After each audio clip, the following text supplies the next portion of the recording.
agora é mercado de café, setor extremamente importante do nosso agronegócio.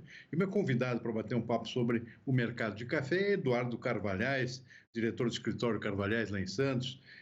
Quem sabe tudo sobre café e mais um pouco. Meu caro Eduardo, muito boa noite, muito obrigado por nos atender mais uma vez aqui no nosso programa. Eduardo, o café deu uma boa recuperada hoje, tanto o Arábica quanto o Robusta, altas até bastante expressivas, quase 1,5% aqui. Agora, é um mercado gangorra, né? A coisa não está se sustentando muito. Tem muita pressão de oferta também do próprio Brasil nesse momento, com a colheita, né? Eduardo, como é que você está enxergando esse momento? E por que o preço do mercado interno não tem mostrado muita reação, né? Ou seja, não sai daquela faixa lá dos R$800, lá no caso do Arábica. Qual é a tendência que você está enxergando? Como é que se analisa esse momento do mercado e os rumos que podemos esperar daqui para frente? Muito boa noite, seja muito bem-vindo, Eduardo. Boa noite. Olha, o que está acontecendo aí, está entrando a safra brasileira, como todo ano nessa época. Nós somos os maiores produtores de café do mundo. O Brasil é responsável pelo abastecimento de mais ou menos 35% do consumo mundial, aí incluindo o nosso consumo interno, que é o segundo maior do mundo também. E o que acontece é que agora os problemas climáticos não são uma certa região do globo, ou seja, eles acontecem mundialmente, e nós temos enfrentado os problemas no Brasil já há 3 anos.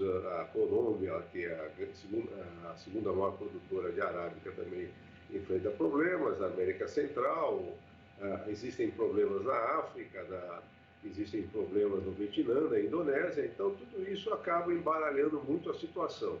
Ao longo dos últimos anos, com o aumento de consumo e, por outro lado, com esses problemas de produção, nós praticamente zeramos os estoques de reserva no mundo todo, e o mundo depende agora da produção de cada ano.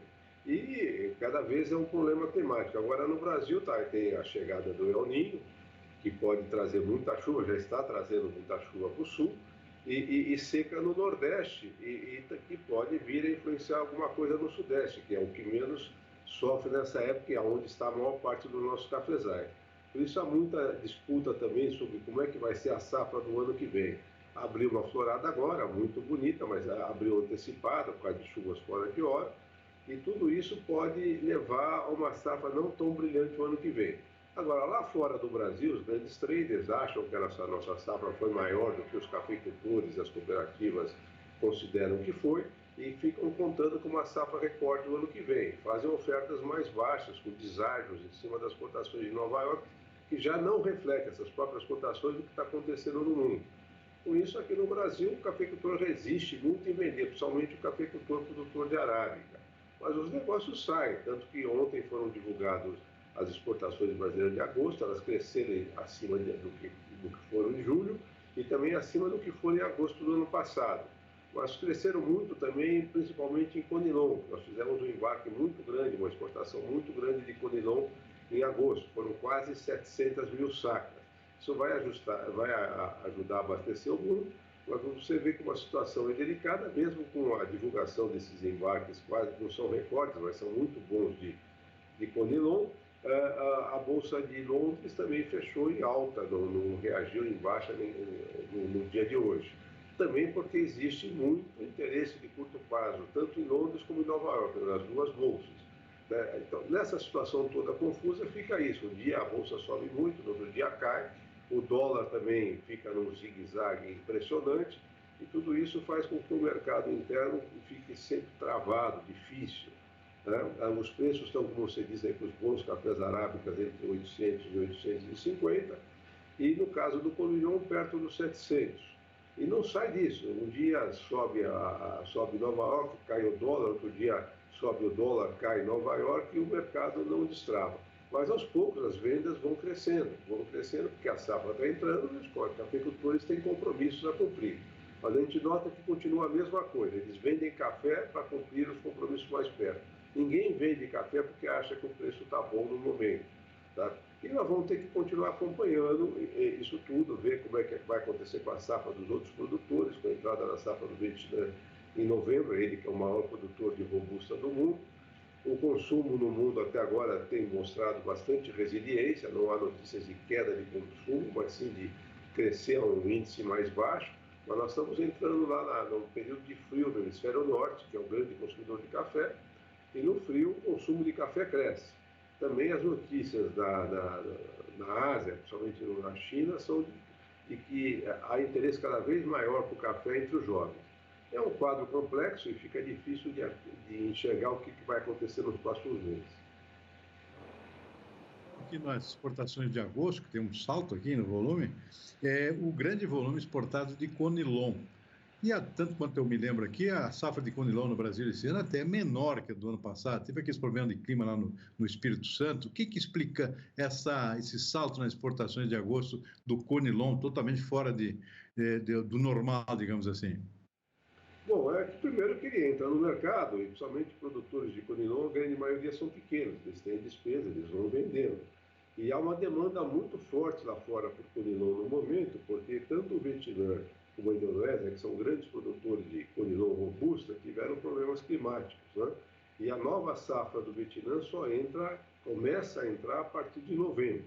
Eles devem estar com falta disso. E também com a grande crise do fornecimento de arábica, com a subida forte dos preços que nós tivemos em 2022 e 2021, no consumo de café comercial, daqueles de supermercado, lá fora também acabou crescendo um pouco a entrada do Robusta Conilon nessas ligas.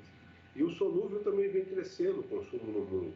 Com a melhoria de qualidade do Conilon, principalmente do brasileiro, o consumidor tem aumentado esse consumo de solúvel. Tudo isso tem aumentado a demanda e houve essa procura agora. O Brasil estava com volumes muito baixos devido à necessidade do Conilon para o consumo interno brasileiro. Você não pode esquecer que no nosso consumo, mais de 80% é do café tradicional e nesse café usa muito o Conilon. Houve a quebra na safra de Conilon e a demanda por esses cafés, principalmente porque o arábica subiu muito de preço e as torrefações brasileiras aumentaram a porcentagem do consumo nas ligas internas de consumo. Aqui no consumo interno foi aumentado. Esse café tradicional hoje em dia contém mais Conilon do que continha até 2 anos atrás.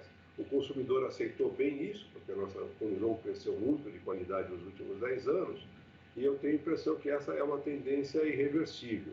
O nosso consumo interno vai usar mais Conilon do que usava até 2 anos atrás.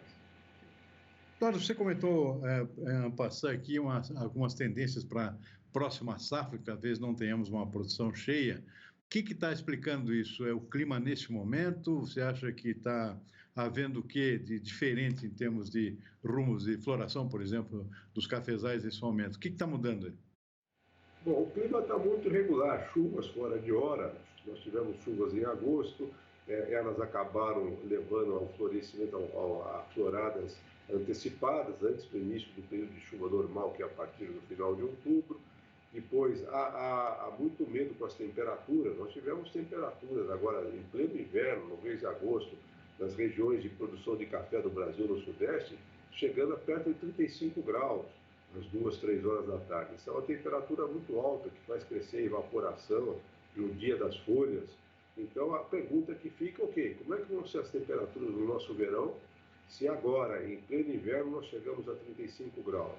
Outra coisa, em novembro e dezembro, se as chuvas vão ser regulares, nós estamos apostando que vão ser regulares por causa do que o El Niño não costuma influenciar tanto aqui no Sudeste brasileiro. O problema deve ser mais as temperaturas, mas é tudo nós estamos achando, né? Não dá para ter certeza de nada. E essa incerteza, num cenário que você não tem estoques de reserva, estoque brasileiro de passagem de uma safra para outra é próximo de zero, lá fora do Brasil os estoques dos grandes consumidores de café também é muito baixo, levando até uma coisa inédita pela Green Coffee Association dos Estados Unidos. Todo dia 15 ela divulgava os estoques de café verde nos Estados Unidos no último dia do mês anterior. Ela suspendeu isso já fazem 4 ou 5 meses, com medo que isso influenciasse o mercado, porque esses estoques vinham caindo forte mês após mês. E isso perto do verão. Como é que vai ser no inverno? Não é? Outra coisa, os estoques de café certificados em Nova York, em Londres, que são pequenos perto do que é consumido no mundo, mas são indicativos do que está acontecendo. Os estoques em Nova York caíram bastante, estão aí abaixo de 450 mil sacos, que é um número muito perigoso, E o de Londres está, no momento, que são de café robusta com Conilon, no menor número desde 2016. Todos esses indicativos mostram que nós não podemos ter certeza do que vai acontecer. Por exemplo, se houver uma quebra na próxima safra brasileira, se ela não for pelo menos igual a desse ano, nós vamos ter problema no abastecimento do mundo, porque não há estoque, como eu disse, agora os problemas climáticos são mundiais, não é só no Brasil. Né? E isso tudo é que faz com que somente o produtor brasileiro fique com o pé atrás. Ele fica pensando que se ele tiver problema novamente na próxima safra, os custos crescentes, como é que estão na produção de café, o que ele vai fazer? Então ele tende a vender para pagar os compromissos e o resto ele acha que a melhor aplicação que ele tem é ficar com o café e vendendo aos poucos. Eduardo, tendência aqui para os nossos concorrentes aqui que estão para entrar com safra nova, Vietnã, Colômbia também, Vietnã no Robusta e Colômbia no Arábica. Tendência de safra normal, como é que está o cenário por lá?